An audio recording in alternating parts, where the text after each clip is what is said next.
चकवा जे दिलू तो इतना गुमान चार चकवा देबू रही कितना हुसान। गाली बंद करो सुनो जी साली हमार गाली बंद करो। तोहार होन लागतावे जाली गाली बंद करो। ओई जीजा तोहार करो आदर हमार गाली बंद करो। गाली बंद करो सुनो जी साली हमार गाली बंद करो। तोहार उमर बाटे अभी बाली गाली बंद करो। तोहार होन लागतावे जाली गाली बंद करो। गाली बंद करो साली हमार।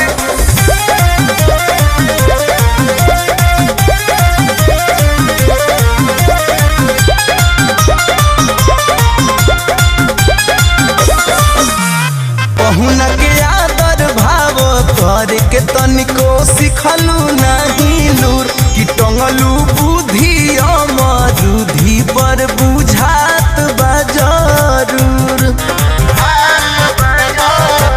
पहुना के आदर भाव करे के तनिको सिखलू नहीं लूर कि टंगलू बुद्धि अमरुधि पर बुझात बा जरूर। जे दिलू तो इतना गुमान से रवानी देबू तो रही कितना हुसान। गाली बंद करो सुनो जी साली हमार गाली बंद करो। जान मारो तो तोहार उठ लाली गाली बंद करो। गाली बंद करो साली हमार।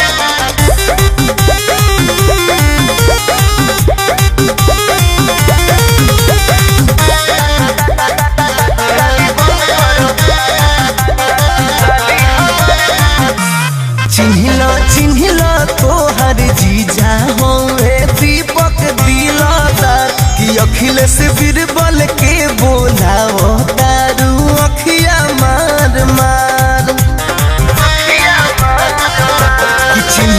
चिन्हिला तोहर जीजा होवे दीपक दिलदार राकेश पाणे के बोलावो तारू अखिया मारी मार।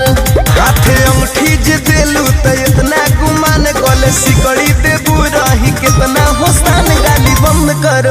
गाली बंद करो प्यारी जी साली हमार गाली बंद करो। राजू दुबे को हंस बाड़ू जाली गाली बंद करो। Presented by Adishakti films.